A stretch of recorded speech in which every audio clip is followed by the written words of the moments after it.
Мен жуырда 30-ға толамын және жас қыздарға айтатын топ 10 кеңесім. Біріншіден, 20 жасқа дейін мүмкіндігінше шетелге шығып, өмір көріп, оқып келіңіздер. Себебі бұл сіздердің мировоззрениеңізге өте қатты қажет. Шетелдегі өмір қандай, ол жақта адамдар қалай өмір сүреді, немен айналысады, соның бәрін білсеңіз, сіздерде де миыңызда қалады, не істеуге болатынын. Екіншісі, өз денсаулығыңызға, әдемілігіңізге кәдімгідей мән беріңіз. Себебі ол сіздің басты қаруыңыз. Жұмыс тапқанда да, тұрмысқа шыққанда да.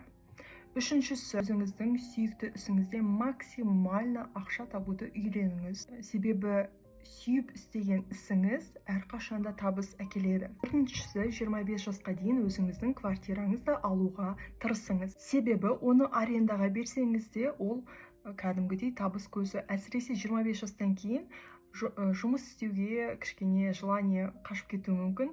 Ол сізді кәдімгідей құтқарады. Бесіншісі, жігіт еркек атаулыларына ешқашан қаржылай көмектеспеңіз. Олар наоборот сізге инвестиция жасауы керек. Миллиондап ақша тауып жатсаңыз да, не жұмыс істейсің, қайда тұрасың десе де, оларға нақты қанша тауып жүргеніңізді айтпаңыз. Жай енді ғана бастап жатырмын, үйреніп жатырмын, қатты сәл болмай жатыр деп айта салыңыз. Алтыншысы, әрқашан өзіңіздің хоббиіңіз болсын.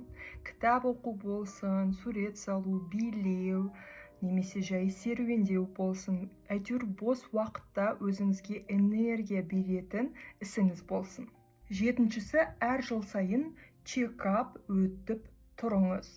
Әсіресе мамолог, гинеколог деген дәрігерлерге жыл сайын барып тексеріп тұрыңыз. Сегізіншісі, табыс көзін қалай еселеу керек екенін үйреніңіз. Зарплатаға жұмыс істеу бір бөлек, ал өзіңіздің бизнесіңіз болғаны бір бөлек. Бизнесте риск көп, бірақ шексіз ақша табуға болады. Тоғызыншысы, өз бухгалтеріңіз, юристіңіз болуы абзал. Егер өзіңіз бухгалтерияны білсеңіз, тіпті жақсы керек болады. Және ең соңғы 10-шы, тұрмысқа шыққан кезде адамның потенциалына емес, қазір өмірде қалай күн көріп жүргеніне мән беріңіз. Денсаулығы қандай, кредитная историясы, бәрін егжей-тегжей тексеріп алыңыз. Ертең сюрприз болып қалмасын. Пайдалы болса, жазылып кет.